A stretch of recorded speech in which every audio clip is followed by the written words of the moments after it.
ሰላም ሰላም ጤና ይስጥልን ውድ የጋት ሚዲያ ቤተሰቦች እንደያላችሁበት ሀገር የሰዓት አቆጣጠር እንደምን አላችሁ እንደምን ቆያችሁኝ? ኢትዮጵያ ውስጥ ናችሁ ይህን ዝግጅት ስለምትከታተሉ ውድ ቤተሰቦቼ እንደምን አመሻችሁ ማለት ፈልጋለሁ። ዝግጅቱን ስጨርሱ ደግሞ መልካም ሌሊት እመኝላችኋለሁ። ለተሰኞ ነሐሴ 4 2018 በኢትዮጵያ የዘመን አቆጣጠር ኦገስት 10 2026 በጎርጎሳውያን የዘመን ስሌት እንደ ቅደም ተከተል የጋት ዕለታዊ ሶስት አጫጭር መረጃዎች ከዚህ እንደሚከተለው ወደ እናንተ አደርሳለሁ። ለማሳሰብ ነው ዘወትር እንደምታደርጉት ዝግጅቱን ላይክ አድርጉ፣ ሐሳብ አስተያየት አካፍሉ። ለወዳጅ ቤተሰቦቻችሁ ሁልጊዜ እንደምለው ብቸኛ ወይንም እውነትም መንገድም እዚህ ነው ያለው እያልኩ አይደለም። የእኛን ምልከታ ከቦታው ላይ ያገኘነውን መረጃ አጣርቼ ከሁለት ከሶስተኛ ወገን እንዲሁም ምን ሊሆን ይችላል የሚለውን ነው መረጃ የማቀርበው። መረጃው ከናንተ ለናንተ የሚደርስ ነው። መሀል ላይ የማጣራትና ድልድይ ሆኖ የማሻገር ስራ ነው እየሰራው ያለሁት። ወደፊት ደግሞ በጋራ የምንነጋገርበት ሚዲያ ይሆናል። ዘወትር እንደምለው ሰው ሐሳብ አስተያየት አካፍሉ። ይሄ ይሸሻል፣ ይሄ ቀነስ፣ ይሄ ጨመር፣ እዚህ ላይ ትክክል አይደለም፣ ይሄ ደግሞ አለ፣ እኛ ያለን መረጃ ይሄ ነው የሚል እንዲሁም የቢሆናል ደግሞ የውጤቱ እንደዚህ ሊሆን ይችላል የሚል ሐሳብ አስተያየት አካፍሉ። የጋት ሚዲያ ሜምበር ሁኑ። ጋት ሚዲያን በሱፐር ቻት በሱፐር ታክስ እየደገፋችሁ ነው። ከምንም በላይ አብራችሁ ስላላችሁ አብራችሁ ስለምትሆኑ የዘወትር ምስጋናዬን በቋሚነት ለመግለጽ ነው። ይህን ካልኳችሁ በኋላ እንግዲህ ዛሬ ነሐሴ 4 ሸረሪና ላይ የነበረው ስኬት ዳግም በደቡባዊ ትግራይ በሚባለው በተለመደ አጠራሩ ወይንም መረዋ ላይ ዛሬ ተደግሟል። በዚህ አጋጣሚ ስለ ጦርነት ስናወራ ጦርነት ሁለት ጉዳዮች አሉት። የመጀመሪያው ጀስት ኮዝ አለ ሆይ? የምትዋጋው ለምንድን ነው? ከመዋጋትስ ውጭ ሌላ አማራጭ የለም ወይ ግብህን ለማሳካት? ሁልጊዜ እንደምንለው ጦርነት የማይመረጥ ፍጹም የማይመረጥ ነገር ግን አማራጭ ሲጠፋ የፖለቲካ ግብህን ለማሳካት የምትገባበት ነው። ፖለቲካ የሚመረጥ ነው። ደም መፍሰስ የለውም። ጦርነት ደም ይፈስበታል። በፖለቲካ ትወያያለህ፣ ትከራከራለህ፣ ይሄ መሆን አለበት ትላለህ፣ ድምፅ ታሰባስባለህ። በዛ አብላጫ ድምፅ ያገኘው ሊያሸንፍ ይችላል። መልሰህ እንደገና ደግሞ እየተከራከርክ ትሄዳለህ። አንድ ቀን፣ አንድ ሰዓት፣ አንድ ደቂቃ ከምትዋጋ 1 ዓመት፣ 10 ዓመት፣ 20 ዓመት ብትከራከር ብትወያይ ይሻላል የሚባለው ለዛ ነው። እዚህ በድምፅህ በወረቀት በክርክር በሀሳብ ነው። ጦርነት ምላጭ ነው። ደግሞ ኮላተራል ዳሜጅ ያለው ጦርነት ለጠላትህ የወረወርከው ሌላ ጋር ያልተፈለገ ውጤት ሊያመጣም ይችላል። ሰው ስለ ጦርነት ስለ ዕለታዊ ነገር ስንዘግብ ባትል አይደለም ፎከስ ማድረግ ያለበት። እውነት ነው የግንባር የውሎ ድል ኦኬ፣ ይሄ ነው ይሄ ውጤት አለ ወዘተረፈ ማለት እንችል ይሆናል።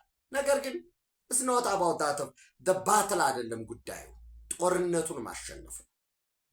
ይህን ጦርነት የምታሸንፈው አንዳንዴ ባትል ላይ ግንባር ላይ ልትሸሽ ትችላለህ።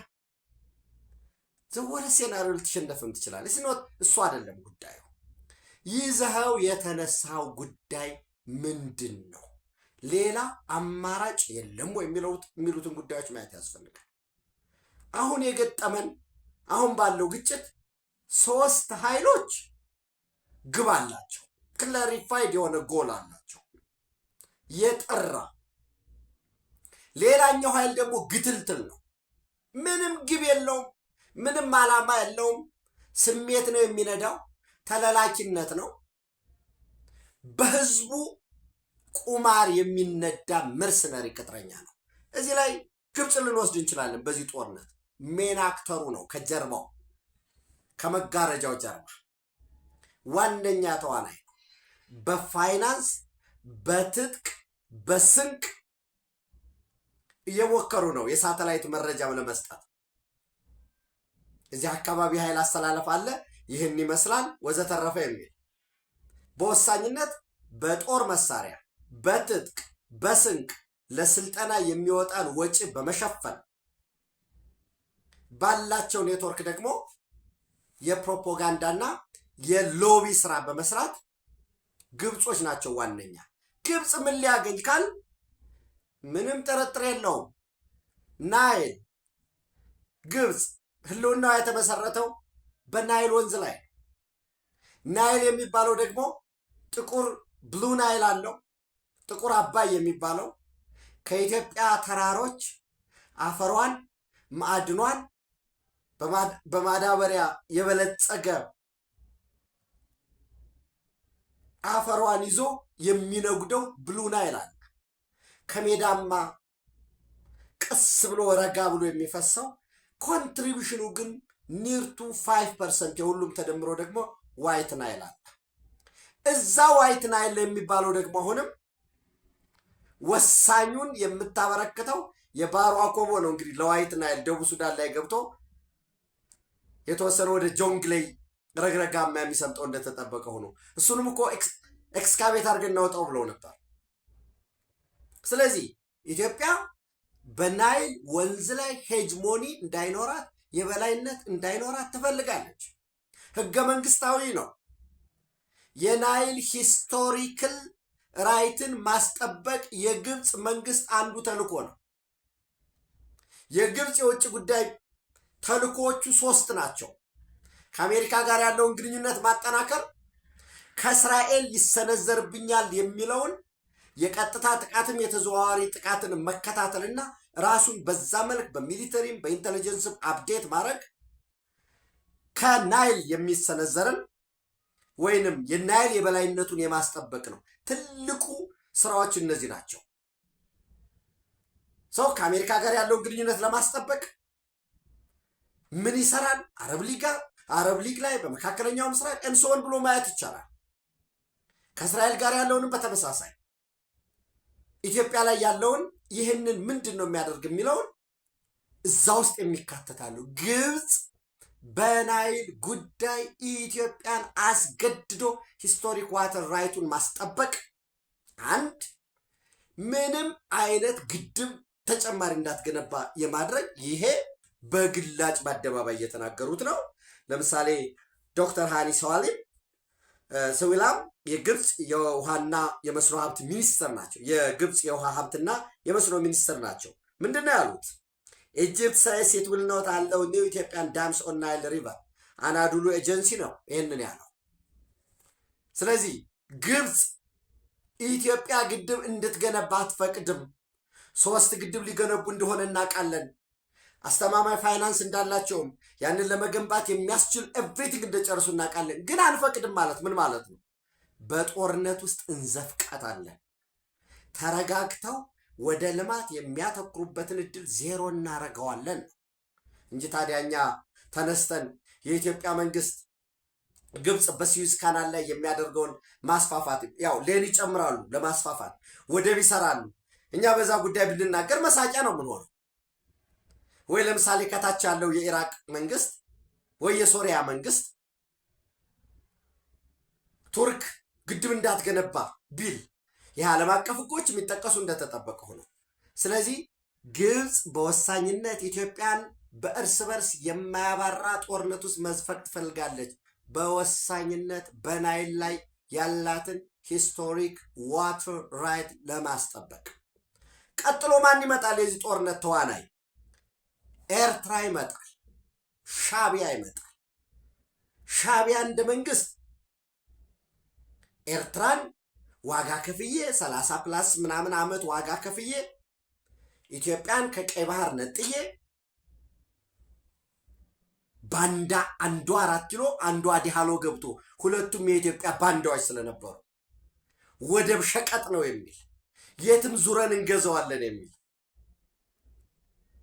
ይህንን አድርጌ ከነጠልኩኝ በኋላ መሀል ላይ ህልሜን አክሽፎታል ህዋት።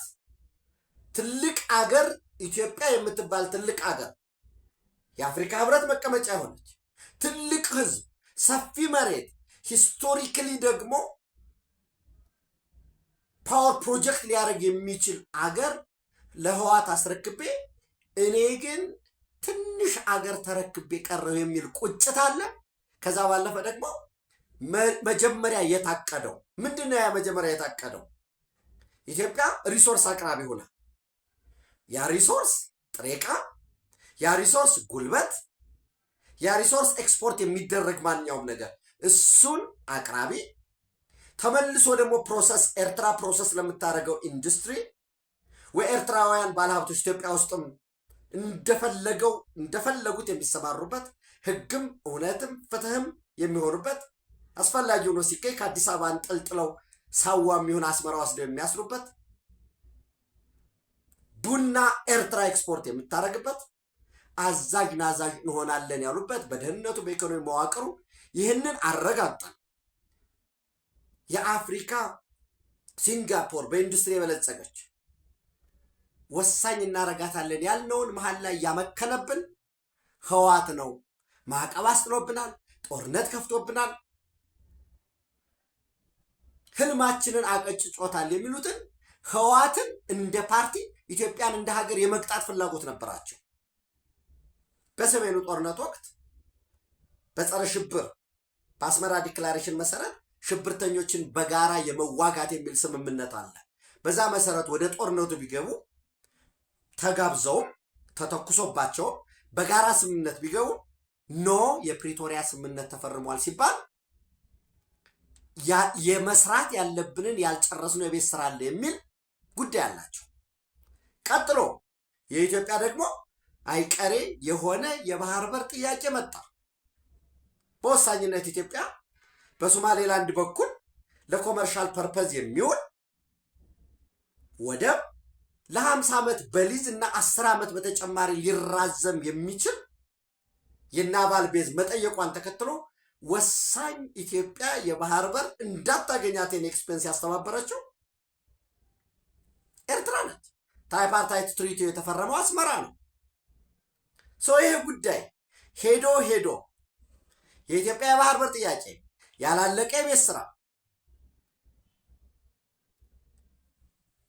ውስጥ ያለ ያኮረፈ ኃይል እነዚህ ተደመረና ከግብፅ የሚመጣ ስፖንሰር ግብፅ ራሱ ሻቢያም ለራሱ ዓላማ ሶስተኛ ማን ተዋናይ ይሆናል? ህዋት ተዋናይ ይሆናል።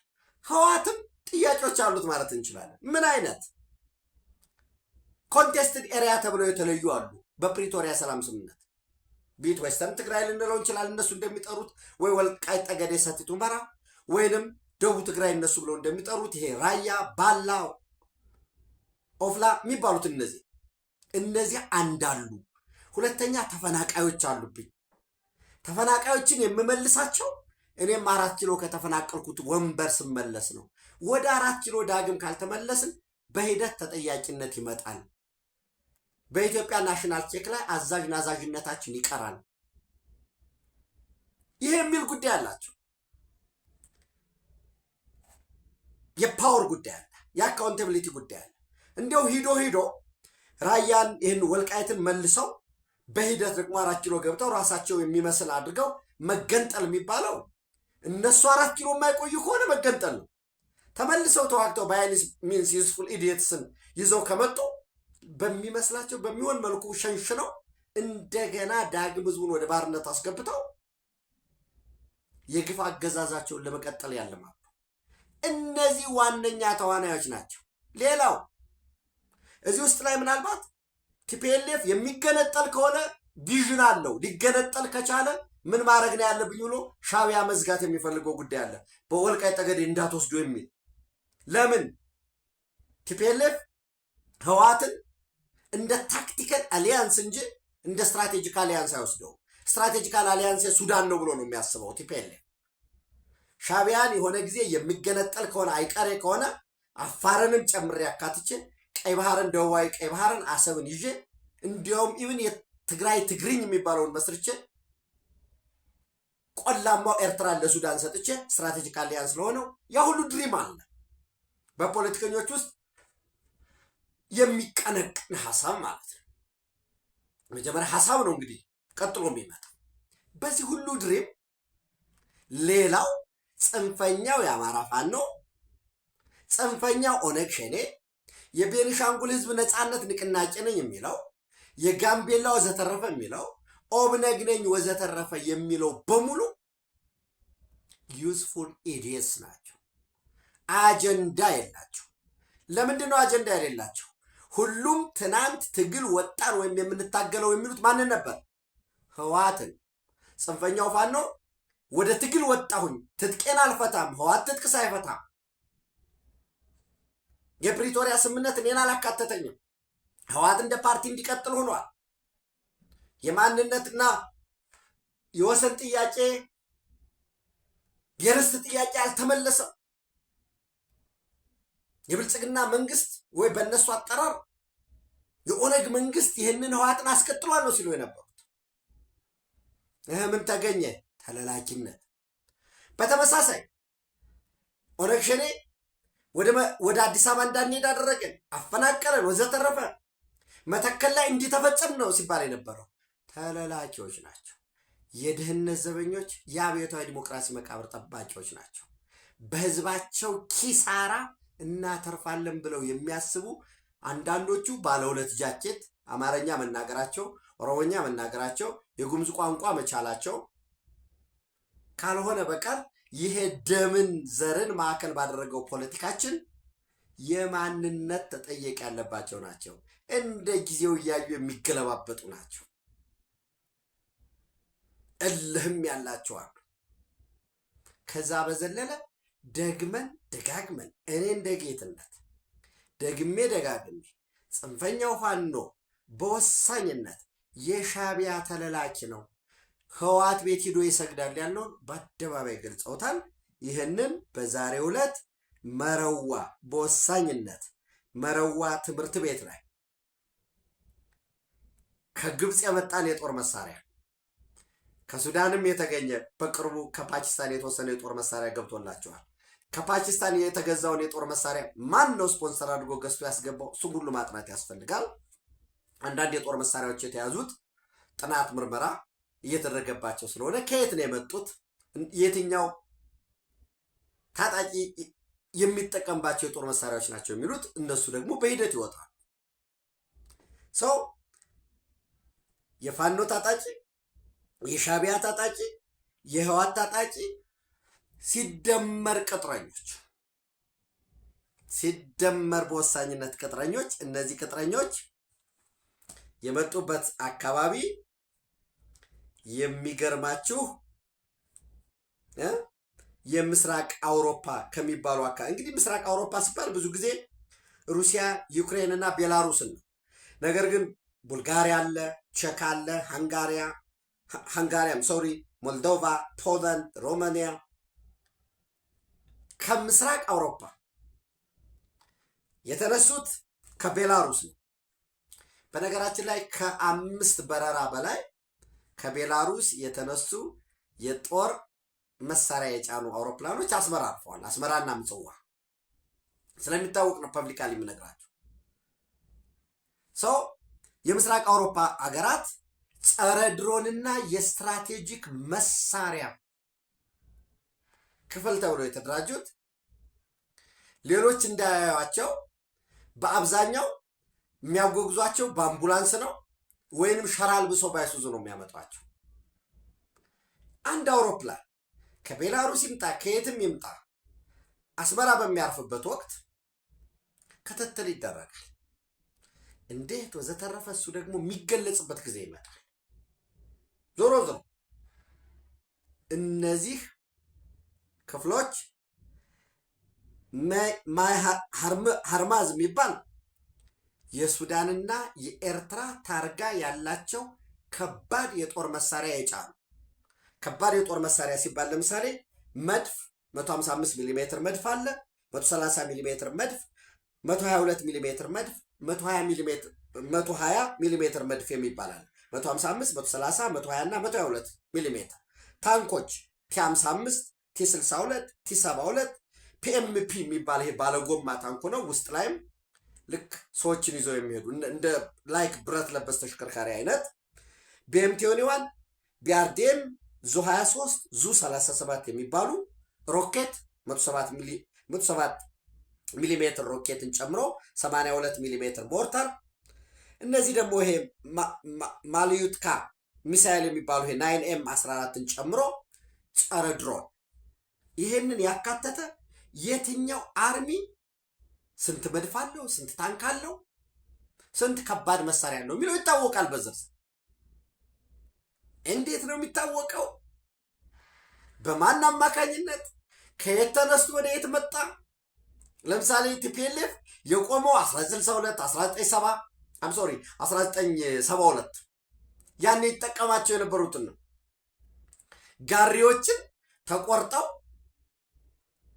መድፍ መስለው የመድፍ አፈሙዝ መስለው ሸራ አልብሶ ያጓጉዛል። የሆነ ቦታ ምሽግ ቆፈርኩ ብሎ ያስገባል። ከዛ በራሱ ተላላኪዎች በኩል ወሳኝ መረጃ አስመስሎ ለሆኑ ሰዎች ሊክ ያደርጋል። እዚህ ትምህርት ቤት ወይ እዚህ ቦታ ላይ ይሄን ያህል መድፍ እንደዚህ ምናምን። ወል እንግዲህ ይሄ ለምን እንዲያደርጉ አትልም። ኦል አባውት ኦፍ ሳይኮሎጂካል ዋርፌር ነው። ከቀናቸው ጥሩ ነው። የሚጠቀሙት እሱን ነው። የተወሰነ ፎልስ ፍላግ ኦፕሬሽን ለመስራትም ሙከራ እያደረጉ ነው። በጣም ፕሮፓጋንዳ ሰፕሬሽኑ እንዳልኳቸው የኤሌክትሪክ ፖሉ አሮጌ ጋሪው የሆነ ኃይል ያመጡና እዚህ ገባ። ለምሳሌ የሆነ አካባቢ የሆነ ቀበሌ ተቋም ላይ ያስገባሉ።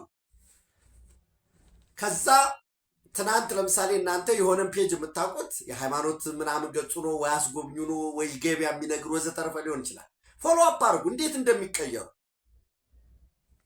ከዛ መሀል ላይ ሰላም ነው የሚበጅ ወዘተረፈ እያለ ይመጣና ጸረ ህዋት የሆነ መስሎ እዚህ ቦታ ላይ እንዲህ እዚህ አስገብቷል ይላል። ኦኬ ከዛ ቸክ ልታርጉት ነው። አዎ ገብተዋል። ወዲያውኑ ግን ምን እንዲሆን ይደረጋል? ይወጣሉ። አታክ ብትፈጽም አንተ ወይ ድብደባ ብትፈጽም እንድትከስር ማለት ነው። ይሄ ማለት የቆየ ዘመን ያለፈበት የሳይኮሎጂካል ዋርፌር መሆኑ ነው። እያንዳንዱ አርሚ ለምሳሌ ህዋት ደቡብ ግንባር በሚለው አለኝ የለኝም የሚለውን ኃይል በነገራችን ላይ ኦልሞስት በታጣቂ ብዛት ካያችሁት አላማጣ አሁን ከተማ አይደል፣ አሁን ራይት ነው። ትልቅ የጦር ካምፕ ብላችሁ ልትወስዱ ትችላላችሁ። አርሚ 13 ታጣቂ አለ፣ አርሚ 15 አለ፣ አርሚ 22 24 26 31 33 44 50 አርሚ 60 11 17 አርሚ 35 አርሚ 42 አርሚ 43 አርሚ 92 አርሚ 71 የሚባል አሁን ፖሊስን የያዘ። ከዛ ውጭ ደግሞ ሰፊ ሚሊሻ እያመጣ ነው። ቁስለኛ አግላይ፣ የሎጂስቲክስ አቅራቢ፣ ሕክምና ባለሙያ የሚባል እያዘጋጀ ነው። ይህ ሁሉ የጦር መሳሪያ እየሰበሰበ ነው። እንዳልኳቸው ከግብፅ የመጣ በኤርትራ የተሻገረ በሱዳን በኩል የተሻገረ አላማጣ ጋር ከመጣ በኋላ መረዋ ጋር ሜሃርማዝ የሚባለው ላይ እጅግ ዘመናዊ የሚባሉ ታንኮች፣ መድፎች ወዘተረፈ ይዘው የነበሩ ከባድ ተሽከርካሪዎች ያራገፉ እንደተጠበቁ ሆኖ እነሱ ወደ አመድነት ተቀይረዋል።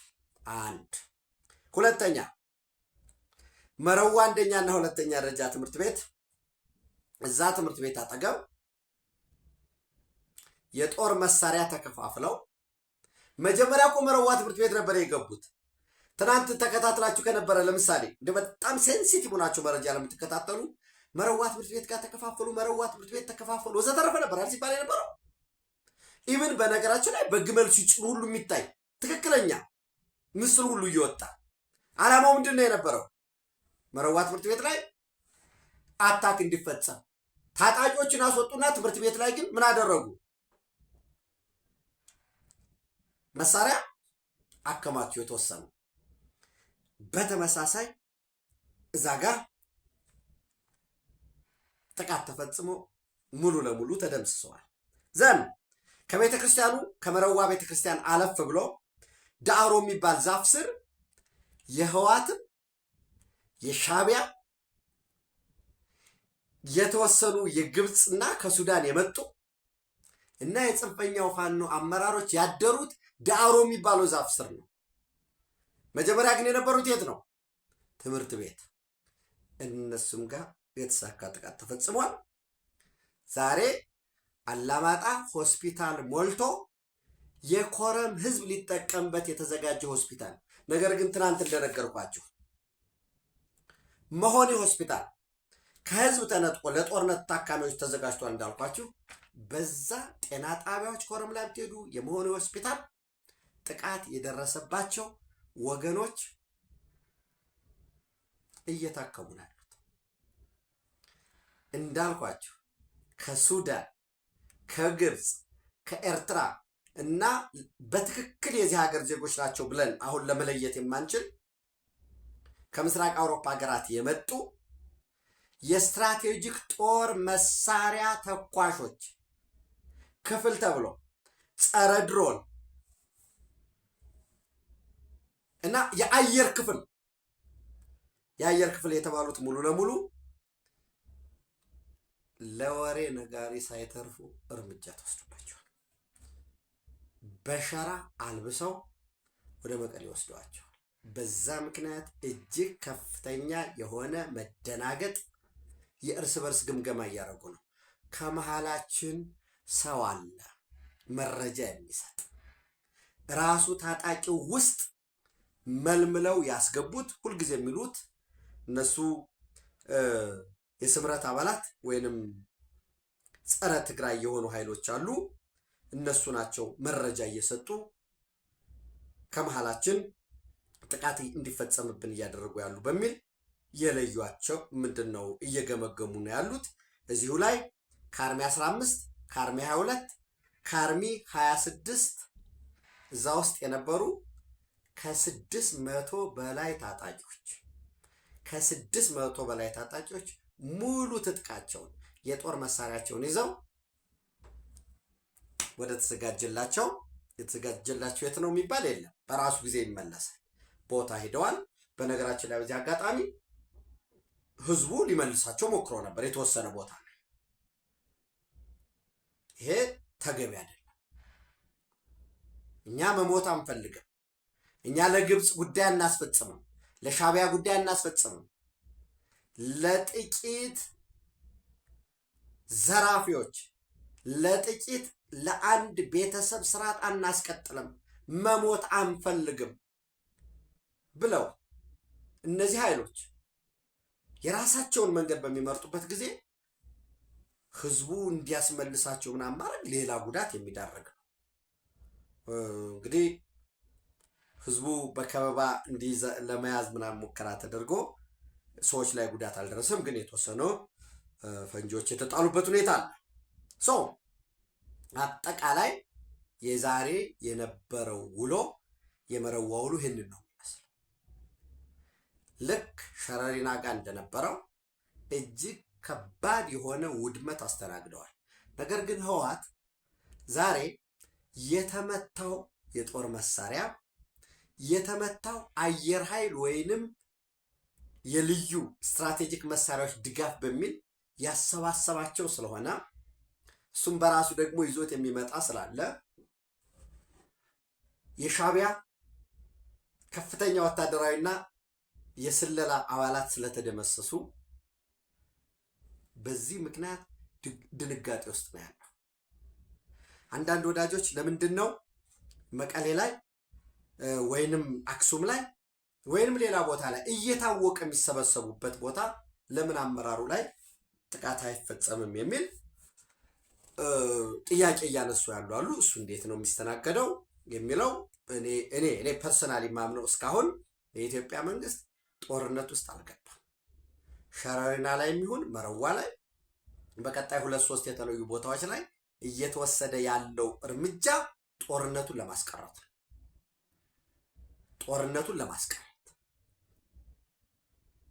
ምን ማለት ነው? ጦርነቱን ማስቀረት ማለት ወደፊት እሳባለው ብለህ ብታስብ ድል እንደማታገኝ የምትመካበትን ጸረ ድሮን ነው፣ ወታደራዊ መገናኛ ነው፣ የረዥም ርቀት የሬዲዮ መገናኛ ነው፣ የጸረ ድሮን ማዕከል ነው፣ የስትራቴጂክ የጦር መሳሪያ ናቸው የምትላቸውን የማውደም ነው። እነዚህ ድሮኖች ዋን ዌይ አታክ ድሮኖች፣ እነዚህ ስዋርሞች ኤአይ እየተገጠመላቸው ናቸው። ከፍታቸውን መቀየር ይችላል። እንደ ሌላው አታክ አድርግ ብለህ ሂደህ ልከኸው የግድ መጣል ያለበት ምናምን አይደለም። በራሱ ጊዜ አውቶማቲክ ስራዎች የሚሰሩ ናቸው።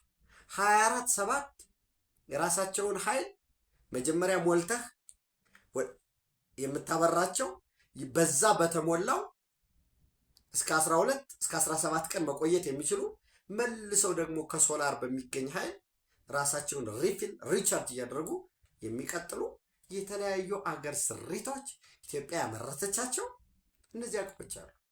ይሄ ድሮን አለኝ ወዘተረፈ እንደዚህ ገዛን ለመጀመሪያ ጊዜ በድሮን ጥቃት ፈጸም ነው ወዘተረፈ የሚባለው የሚሆን ነገር አይደለም፣ ሊሆንም አይችልም። እና ያለው ይሄ ነው። ነገር ግን አሁንም ስቲል ለጽንፈኛው ቡድን የተላለፉ ትጥቆች አሉ። የነፍስ ወከፍና የቡድን በአካባቢ ተለይተው የሚታወቁ ሰርገው የሚገቡባቸው ቦታዎችም አሉ የሚታወቁ። የኛ የኢትዮጵያ ወገን የኢትዮጵያ መንግስት በእነሱ ወገን ውስጥ እነሱ ውስጥ ሰርጎ የገቡ ኤጀንቶች እንዳሉ በዚህም ኤጀንት እንደሚኖሩ መጠርጠር የለባቸው። እነዛ ኤጀንቶች ደብል ኤጀንቶች ናቸው ወይ ወዘተረፈ የሚለው ማየት መተንተን፣ የሚሰጠውን መረጃ ማበጠር ማንጓለን ወሳኝነት እንዳለ ሆኖና በዛሬው ዕለት እጅግ አንጸባራቂ ድል በኢትዮጵያ በኩል ተመዝግቧል። ደጋግሜ እንደምላችሁ አላማው አጀንዳው ስለ ዴይሊ ባትሎች ወይንም ይሄ እዚህ ግንባር ላይ እንደዚህ ሆነ በዚህ የሆነ ይህን ያህል እንደዚህ ጥቃት ተፈጸመ ወዘተረፈ የሚል ጉዳይ አይደለም። የኢትዮጵያ በወሳኝ አላማ ጦርነቱን ማሸነፍ እንጂ የእያንዳንዱን ዕለታዊ የምሽግ የግንባር ውሎ መተንተን አይደለም። ኢትዮጵያ ሸረሪና ላይ የተወሰደው እርምጃ፣ ዛሬ መረዋ ላይ የተወሰደው እርምጃ፣ ሌላ በቀጣይ 3 የተለዩ ስትራቴጂክ ቦታዎች ላይ የሚወሰደው እርምጃ አጠቃላይ ዓላማው ጦርነቱን ማስቀረት እና ፎከሳችን ላኪዎች ላይ ፎከስ ማድረግ ነው። ለምሳሌ እንዳልኳቸው አሁን አርቢ 60 የታጠቃቸው ቲ55 የ62 የ72 82 ሚሊ ሜትር ሞርታር 9M14 የሆኑ ሚሳይሎች እነዚህ ብዛታቸው ስንት ነው? አሁን ያሉ የት እንሰውን ይታወቃል። እነሱ ላይ ለምን አታካ አይፈጠርም? ወል ነምበር 1 መሳሪያዎች የኛዎች ናቸው ወይም የኛ መሆን ያለባቸው ናቸው። እነሱን ተከታትሎ ማውደም ምናልባት የደቂቃ የግማሽ ሰዓት ስራ ነው የሚሆነው። ከዛ በፊት ግን እየተተለተለ የመጣውን የጠላት ቋጠሮ ስብስብ መበተን፣ መምታት፣ ማውደም ስራዎች እየተሰሩ ነው ያሉ የሚቀጥል ይሆናል ማለት ነው። በዚህ አጋጣሚ ጠላት በጦር ግንባር ሲሸነፍ፣ በመሳሪያ ሲሸነፍ በወሬ ሊያሸንፍ ይሞክራል። አጀንዳ ይቀያየራል። የስነ ልቦና ጦርነት ይከፍታል። ጦር ከፈታው ወሬ የፈታው እንዲባል የትኛውንም አጀንዳ እየተመጋገበ ይከፍታል። በአንደኛው ወገን ለምሳሌ አዲስ አበባ አሳልፈው ሊሰጡ ነው የሚለው አንደኛው ጽንፍ ነው። አንደኛውም አሁንም ሊወስዱ ነው የሚል አለ። ሌላው መሀል ላይ ይመጣና የለም አዲስ አበባማ ይሄ ነው ብሎ ያስቀምጣል። ውጤቱን እንየው። ምን ችግር አለው? ምክክር ነው፣ ውጊያ የለም። ዘወረስት የሆኑ በጣም መግባባት ካልተደረሰበት ወደ ሪፈረንደም ሁሉ ይሄዳል። ያን ማየት ነው የተሻለ እንጂ አሁን ካለው የባሰ የሚመጣ ነገር የለም። ነገር ግን ይመጋገባል ጠላት። ልክ እንዳልኳችሁ ለምሳሌ ተፈናቃዮች አሉ። ታስታውሱ ከነበረ የዓለም አቀፉ ማህበረሰብ የኢትዮጵያ ፌዴራል መንግስት ገፍቶ ይዞ ከወልቃይት ጠገዴ ሰቲት ሁመራ ወይንም ከምዕራብ ትግራይ የተፈናቀሉ ተፈናቃዮች ይመለሱ የሚል ጫና ሲመጣ ህወሓት ምንድን ነው ያለው? ከጠለምት አካባቢ እየተፈናቀሉ ነው። የደህንነት ዋስትና አላገኙም። ወልቃይት እንደዚህ ሆኖ የሚል በራሱ ብቻም ሳይሆን በሚከፍላቸው ተቋማት ክፍያ ከከፈልክ የትኛውም ተቋም ያወጣላል። በዛ በኩል እንዲወጣ ነው ያደረገው። በተመሳሳይ ጃራ ካምፕ ወሎ አሉ ወገኖቻችን፣ ደብረ ብርሃን አሉ ወገኖቻችን። እነሱ የተፈናቀሉት ወደ ወለጋና ወደ የአካባቢ መለስ ሲባል ምንድን ነው ያሉ? የጽንፈኛ ቡድኖች ቀደም ብለው የሄዱት ውሃ የሚቀዱት በሚሊሻ ታጅበው ነው። መከላከያ ለቆ በመውጣቱ እንደዚህ ሆነ። ይመለሱ ሲባል እንደገና ምን አሉ? ምንም አይነት የጸጥታ ጥበቃ ስለሌለ በአሁኑ ሰዓት ይህን ያህል ቁጥር ያለው ተፈናቃይ መጣ የሚል እንዲመጣም ያደርጋሉ። እዛ ኤጀንት አላቸዋል ቢዛሙ ምናምን የሚባለው ታዲያ ምንድን ነው የሚሰራው? እኔ ጽንፈኛው ባንዱና ጽንፈኛው ሸኔ ይዋጋ እያልኩ አይደለም፣ ግን ተናበው ነው የሚሰሩት። ይህን ስራ ይህን እንስራ አሁን አብረንን ብለዋል።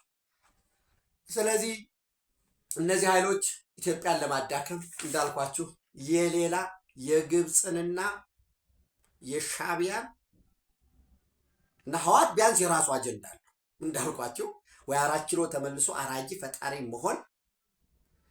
እሱ የማይሳካ ከሆነ ደግሞ የመጨረሻ ግምገማው ደግሞ ተመልሶ ሀገር የመሆን ያንን ኤርትራ ሀገር የሆነችው የራሷን ልጆች የራሷን ጉዳይ አስፈጻሚዎች 4 ኪሎ አስቀምጣ ነው። ስለዚህ ይህንን አድርገን ሪኮግኒሽን ማግኘት አለብን የሚል ጉዳይ አለ።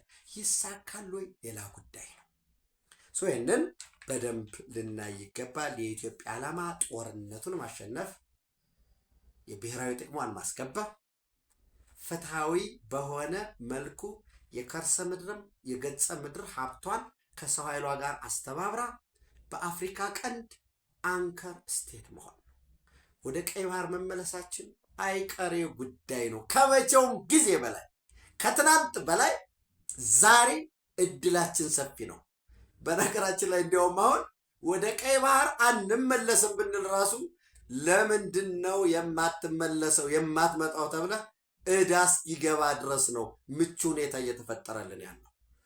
አሳያለሁ አንዱ ሰው ወደ መካከለኛው ምስራቅ ስንሄድ ምናልባት ወደ ቀይ ባህርንም ጨምረን መካከለኛው ምስራቅ ሌላ ነገር የለውም።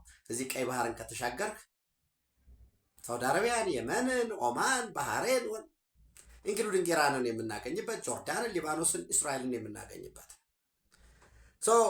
የመካከለኛው ምስራቅ የመጀመሪያው የእስራኤል አሜሪካ የጋዛ ጉዳይ ይመጣል። ምናልባት የእስራኤል ጠቅላይ ሚኒስትር ቤንጃሚን ኔታንያሁ ሐማስ በትክክል ቀላል መካከለኛና ከባድ የሚባሉ የጦር መሳሪያዎችን መፍታቱ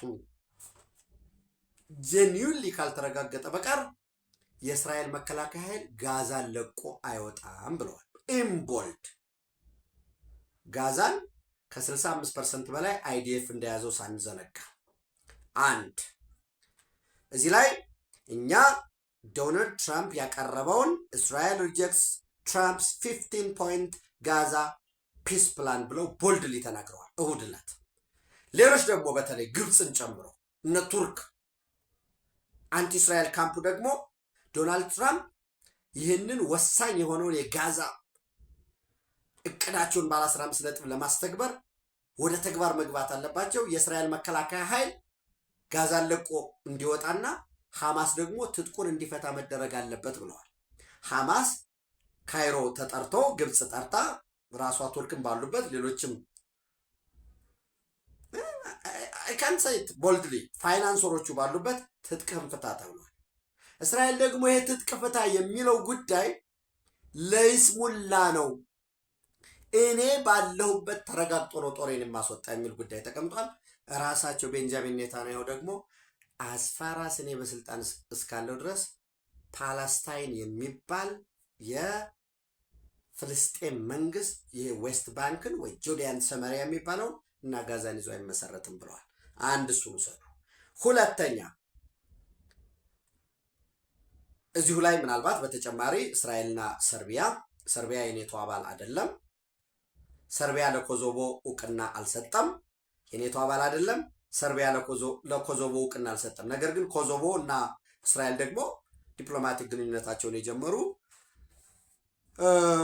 ምናልባት ኢየሩሳሌም ኤምባሲ ካላቸው ሀገራት አንዷ እነ ሶማሊላንድን ጨምሮ አሜሪካን ጨምሮ ኮሶቮ አንዷ ነች። እስራኤልና ሰርቢያ የጦር መሳሪያ ወይ ሚሊተሪ አግሪመንታቸውን እሱን ተከትሎ በጋራ የድሮን ፋብሪካ ለመክፈት እየተንቀሳቀሱ ነው ያለው። እዚህ ላይ ከሰርቢያና ቱርክ ያላቸው ግንኙነት እንዲሁ በጣም መልቲ ላይ ያደ ነው። ጠንካራ የሚባል ግንኙነት አላቸው። በሌላ መልኩ ደግሞ ለኮሶቮ አግዛለች የሚል አለ። እሱን እንወስዳለን ማለት ነው። እንደገና እንመጣና የኢራን አሜሪካን ጉዳይ እናገኛለን። እዚሁ ላይ ኢራን ምን አለች? አንድ የካሳ የማላገኝ ከሆነ በእስራኤልና በአሜሪካ በተከፈተብኝ ጦርነት ካሳ የማላገኝ ካልተሰጠኝ አንደኛ ሆርሙዝን አልከፍትም። እብል ሌላው ቀርቶ ሆርሙዝን ደግሞ የምከፍተው የሌላ ጣልቃ ገብነት ከሌለ ነው። ይሄ ቶል መተላለፊያ ክፍያ አይኖር እንስወን በሚባል ጉዳይ ሊኖር አይገባም። ኢራን ዲማንድስ ኮምፐንሴሽን ፎር ዋት ዳሜጅ ኮዝድ ባይ ዘ ዩኤስ እስራኤል ዋር and that the Strait of Hormuz could reopen if no third party interferes በሚል ሮይተርስ ያወጣዋል። እስማኤል ባግሃይን ጠቅሶ የኢራን የውጭ ጉዳይ ቃል አቀባይን ማለት ነው። እዚህ ላይ እንደገና ተመልሰን መጣና ዶናልድ ትራምፕ ደግሞ ምን ይላል? አሃ ኮምፐንሴሽን ጠየቃችሁ? ኮምፐንሴሽን ከጠየቃችሁማ እኛም ከ50 ሺህ በላይ ለገደላችኋቸው ኢራናውያን፣ አሁን በጦርነቱ ጉዳት ለደረሰባቸው ለተሰዉ አሜሪካውያን፣ እኛም በዚህ ጦርነት ላደረሳችሁብን ዳሜጅ ለባለፉት 40+ ዓመታት በቀጥታም በተዘዋዋሪም ለደረሰው ሁሉ ጉዳት ካሳ እንድትከፍሉ ለተደራዳሪዎች አቅጣጫ ሰጥቻለሁ የሚል ይህን ኦርደር አስቀምጡ። ምንድነው ትሩዝ ሶሻላቸው ላይ ጽፈዋል። እንደገና እዚሁን መጣና አሚካይ ሸክሊ የሚባሉት የእስራኤል የዲያስፖራ ጉዳዮች ሚኒስትር የመካ አሊያንስ የመካ ጥምረት ፓኪስታንና ሳውዲ አረቢያ ቀደም ብለው ስምምነት ፈጽመው ነበር፣ ወታደራዊ ስምምነት።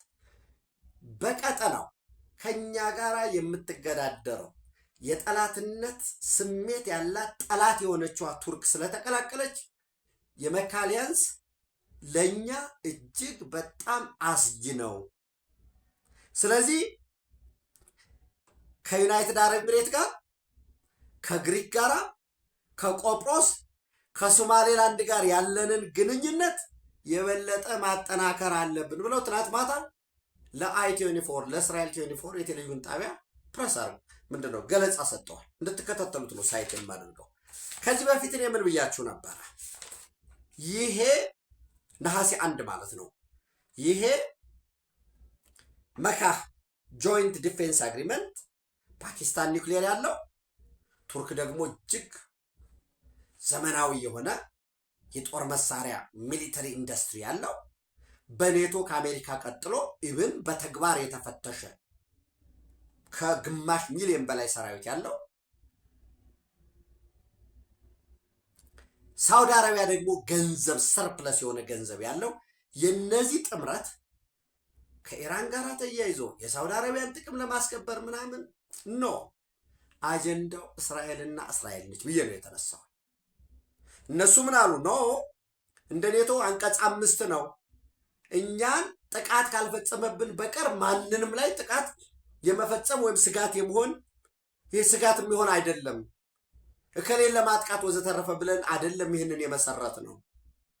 ግብጽ በተመለከተ ናቹራል ፓርትነራችን ነች፣ የተወሰነ ቴክኒካል ጉዳዮች አሉ እንጂ እሱን የምታሟላ ከሆነ ትካተታለች አሉ ትናንት የቱርክ የውጭ ጉዳይ ሚኒስትር።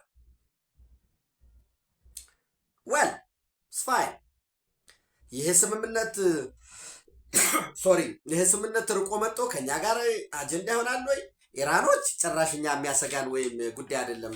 ኢራን ሳይስ እንዲያውም ኖ ሪዝን ቱ ፊር ፓኪስታን ተርኪ ሳውዲ ሴኪሪቲ ፓክት፣ እኛ የፓኪስታን ቱርክ ሳውዲ አረቢያን የወታደራዊ ስምምነት እኛን የሚያሰጋን የሚያስፈራን ነገር የለም አሉ። እንደ ኢትዮጵያ ከወሰዳቸው አንዳንድ የሚጽፉ ሰዎች አይ ግብጽ እኮ እዛ ሄዳ ነቲንግ እኛን የሚያሰጋን ነገር የለም።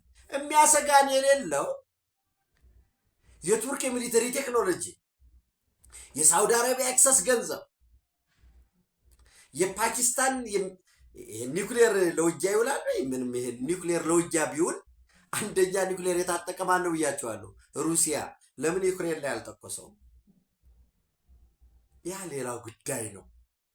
የእኛን ጉዳይ በራሳችን ባንዳ የራሳችን ጅሎች ጆሮአቸውን ቆርጠው ሲሰጧቸው ስጋ ያገኘን የሚመስላቸው አይነት ቅጥረኞች ቀጥረው ነው ከትናንት እስከ ዛሬ የሚያተራምሰው። በቀጥታ ግብፅኛ ላይ አታክ ቢያደርግ እኛ መልሰን አታክ ብናደርግ የሆነ ሀገር ነው። አላማው ይሄ እስራኤል ላይ ፎከስ ያደርግ። እስራኤል አርጉ ቁጭ ላለ ኖ ሄክሳጎን አሊያንስን ያመጣል እና ከዛ ያንን ሄክሳጎን አሊያንስን በተመለከተ ደግሞ የጋት ሚዲያ ቤተሰቦች መረጃና ማስረጃን አከል አድርገን ስለሆነ ማውራት ያለብን ዊል ኢትዮጵያ ቢ ፓርት ኦፍ እስራኤልስ ሄክሳጎን አሊያንስ ሪቨሊንግ ኤስ ኢነሚስ የሚል አልጀዚራ በ25 ፌብሩዋሪ 2026 ያወጣው። በነገራችን ላይ ያኔ ፌብሩዋሪ ላይ ቀደም ብለው ፌብሩዋሪ 15 16 ላይ ቤንጃሚን ኔታንያሁ እኛ ሄክሳጎን አሊያንስ እንመሰርታለን ማለታቸውን ተከትሎ ወዲያውኑ በሳምንቱ ማን መጡ? ፕሬዚዳንቱ አይሳክ ኤርዞግ መጡ። ያንን ተከትሎ ነው አልጀዚራ ይህን ሰፊ ትንታኔ 25 ፌብሩዋሪ 2026 ያወጣው። እዛ ውስጥ ኮርኔምድ የሄክሳጎን ኦፍ አሊያንስ እስራኤል እንደ ፕሮፖዘር፣ ኢንዲያ ወሳኟ፣ ግሪክ፣ ቆጵሮስ። ለምንድን ነው ግሪክ እንደዛ የምትሆነው? ትናንት በ1974 ያለውን አንስቼ ምን አልኳችሁ? በ1974 ላይ ጦርነት ተነሳና ሳይፕረስን ለሁለት ተከፋፈሏት። ነርዘን ሳይፕሮት ወይም ተርኪ ሳይፕሮት ይሏቸዋል። ተርኪ ብቻ እውቅና ያሰጠቻት፣ ሳውዘርን ሳይፕሮት ወይም ግሪክ ሳይፕሮት ተብላ የምትጠራ ይቺ ሳይፕረስ ደግሞ ዓለም አቀፍ እውቅና ያላት። ያኛው ነርዘን ሳይፕሮት ግን ማንም ያላወቀው ዊዝ ኤክሰፕሽን ኦፍ ተርኪ፣ ልክ እንደ ሶማሊላንድ ራይት ነው። ከተርኪ ውጭ ማንም ያወቀው እንደሌለ ሁሉ ማለት ነው።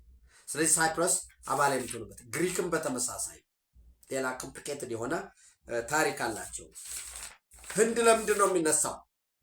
ፓኪስታን ሲመጣ ካሽሚርም ከዛም የዘለለ ኢንተረስት አላቸው። ሶ ፕሮስፔክቲቭ ኤንድ አንቲሲፔትድ ካታጎሪስ አንአይደንቲፋይድ አረብ ስቴትስ የሚባሉት አብርሃም አኮርድ የፈረሙ ናቸው ብያችሁ ነበር። ስለዚህ ምን አሉ መጡና አሚካይ ሸክሌ እስራኤል ሚኒስትር ኦፍ ዲያስፖራ አፌርስ እስራኤል ከዩናይትድ አረብ ኤሚሬት አብርሃም አኮርድ የፈረመ ሰው ማንን ያካትታል? ቀጥሎ ባህሬንን፣ ቀጥሎ ማንን ያካትታል? ሞሮኮን፣ ግሪክ፣ ሳይፕረስ፣ ሶማሌላንድ እና እኛስ ስትራቴጂክ አምቢጊቲያችን እንደተጠበቀ ሆኖ ለብሔራዊ ጥቅማችን መሳካት ቱርክ ምንም ጥርጥር የለውም የውጭ ቀጥታ ኢንቨስትመንትን በሚሊተሪ ቴክኖሎጂ እየደገፈን ያለ ነው። ያለን ብሔራዊ ጥቅም ቱርክ እኛን ገፍቶ ሊያሳካ የሚችለው ብሔራዊ ጥቅሙ አነስተኛ። የአፍሪካ መግቢያ በሮች ነን። ትልቅ ህዝብ አለን። ወደ ቀይ ባህር ብትወጣ ኢትዮጵያ ራሱ ይሄ ሪጅን ስቴብል ቢሆን ተጠቃሚ ነው የሚሆነው። አለያ ሶማሌላንድ አለ። እኛ ሶማሌላንድ ላይ ፈርመን በ5 ወር ውስጥ እንደዚህ መውጫ ይገኛል ምናምን የሚል የአንካራ ዲክላሬሽን አለ። የራሱ የቴክኒካል እሱን ጉዳዩን እንቶ አይ የለም በሶማሌ በኩል አርጌ ሶማሌ ብድግ ብሎ እንደው ሄጄ ከግብፅ ጋራ ከኤርትራ ጋራ ተላትም የፍላጎት ማድረግ ይችላል። እዚህ ግባ እዚህ ውጣ ልንለው አንችልም። ሶቨርኒቲው ነው። እንቀሳቀሳለሁ ካለ ሌላ ምን ትላለህ? እናመሰግናለን ብለህ ለሶማሌላንድ እውቅና ትሰጥና የሚመጣውን ትጋፈጣል። ምንም ሊመጣ ስለማይችል እዛ የጦር ሰፈርህን ቁጭ አርጋህ ዘንድ በፈር ዞን ታቆምለታል። ዲቴሉን የሚመለከታቸው አካላት ስለሚሰሩት ሱዳንም በግላጭ እኛ በኢትዮጵያ የእርስ በርስ ጦርነት ውስጥ የለንበትም ብለዋል። በግላጭ ያ ማለት ግን በውስጥ የሉም ወይ ማለት አለ። በውስጥማ መረዋ ላይ የሱዳን ከባድ ተሳቢዎች የሱዳን የሚሊተሪ እና የኢንቴሊጀንስ ባለሙያዎች እርምጃ ተወስዶባቸዋል። በወሳኝነት አሁን በቀጥታ የግብፅን ፕሮጀክት ኮንትራት ወስዶ ለቲፒኤልኤፍ ሰብ ኮንትራት ሰጥቶ ቲፒኤልኤፍ ደግሞ እነዚህን ቅጥረኛ ምንም ግብ የሌለውን ተራ ቅዠታን በሙሉ ሰብስቦ በቀን ስራ እያሰራ ያለው ሻዕቢያ ነው። ጦርነቱ ሲጀመር ግጭቱን እዚህ በውስጥ ጦርነታችን እንዳንዘፈቅ ዲፌንሲቭ ፖዚሽን ላይ ያለው የሸረሪናው ዲፌንሲቭ ፖዚሽን ነው፣ የመረዋ ዲፌንሲቭ ፖዚሽን ነው። እንዳትረሱ። ሁለት ምናልባት አንደኛው ወደፊት ልናየው እንችላለን። ሁለት የተለዩ አሁንም አሉ። እነዚህም በሙሉ ዲፌንስ ፖዚሽን ላይ በዓለም ሁኔታ አስተማማኝ የሆነ የጦር መሳሪያዎች ሲሻገሩ ያለው ኢንጌጅመንት ሻዕቢያ በግላጭ እየታየ ነው ያለው። ጦርነቱ ሲደረግ እደግመዋለሁ፣ ዛሬ ነገም እደግመዋለሁ፣ በእርግጠኝነት አብረን እናየዋለን። ሻዕቢያን የመንቀል ታስታውሳላችሁ አይደል? ቲፒኤልኤፍ ሰሜን ዕዝን ሲያጠቃ ሰራዊታችን የኤርትራን ድንበር ተሻግሮ ነበር። ተደራጅቶ ታጥቆ ከሰሜን ከላይ በዛላምበሳ በሽራሮ ሳይድ ወደ ትግራይ መጥቷል። ከዚህ ባላማጣ ሳይድ እንተን ባዲጎሹ ሳይድ በሽሬ ሳይድ ልክ እንደዛው በተመሳሳይ ማጥቃቱ ከዛ ወደዚህ ሊሆን ይችላል። እዚህ አጠቃለውኝ እዚህ መሀል ሀገር ላይ ስትራቴጂክ ዴብዝ አደርጋለሁ ያለው ሻዕቢያ የኢትዮጵያ ሰርጂካል ኦፕሬሽን ሲጀመር አስመራን በማያድንበት ሁኔታ ውስጥ ይገባል። እዚሁ ባለበት እጅ ሰጥቶ ይዟቸው የገባውን የጦር መሳሪያዎችም አስረክቦን ይወጣል። ባለሙያዎች የሚጠበቡበት የሚጨነቁበት ነው እና እኛ ኢትዮጵያ ብቻችንን አልቆ የኢትዮጵያ መንግስት የኢትዮጵያ ሕዝብ ፍላጎት ከየትኛውም ሳንወግን ብሔራዊ ጥቅማችንን እናስከብር። በቀጠናው ውስጥ የሌሎች ሀገራት ፍላጎት መፈጸሚያ አይሆን። የክራይ ቤት አይደለም የኢትዮጵያና የኤርትራ ግንኙነት። አይ በቃ እንግዲህ እንቀይር ጎረቤት የምትለው አይደለም። የጦርነት ከሆነ በቂ ታሪክ አለ። ለምንድነው ጉዳይ ለማስፈጸም እንጋጨው? ለምን ሰላም የሆነ መንገድ አንፈልግም? ጆርዳንና ሳውዲ አረቢያ መሬት ተቀያይረዋል። የሌሎች ሀገራትም አሉ። ደግሞ ሞክረነዋል እኮ ስፔሻል ኢኮኖሚክ ዞን እናቋቁም የሚለው የጅዳ ዲክላሬሽን እኮ ሌላ አይደለም። ይህ ሁሉ ሆኖ ግን ተቸካይ ሆና እንዲያው ተራራ ያንቀጠቀጠ ትውልድኛ ነን። የናቅፋ እንዲህ ነን። ሳውዘርነርስ እነዚህ የስፉር ኢዴት ናቸው የሚል የእብሪት ግን ይተነፍሳል። ዛሬ በደንብ ተንፍሷል። የባለፈው ቅዠት ነበር፣ ዛሬ እንቅጥቅጥ ነው። ሁለቱ በቀጣይ ሲደገሙ ራሱ ሻዕቢያም በኢትዮጵያ የእርስ በርስ ጦርነት ውስጥ የለሁበትም የሚል መግለጫ እንዲያወጣ እናደርገዋለን። አትሊስት ፎር ፐብሊክ ኮንሰምሽን ጽምዶ ወዘተረፈ የሚለው እንዲያቆም እናደርገዋለን። ተጨባጭ ሳተላይት መረጃዎች አሉ። ተጨባጭ ኢንተለጀንስ መረጃዎች አሉ። ተጨባጭ የጦር መሳሪያው ከየት ወዴት እንደመጣ የሚያሳይ በቂ ጉዳዮች አሉ። ኢትዮጵያ በክብር ለዘላለም። ዓላማችን፣ ትልማችን፣ ግባችን ባትል ማሸነፍ አይደለም፣ ጦርነቱን ማሸነፍ።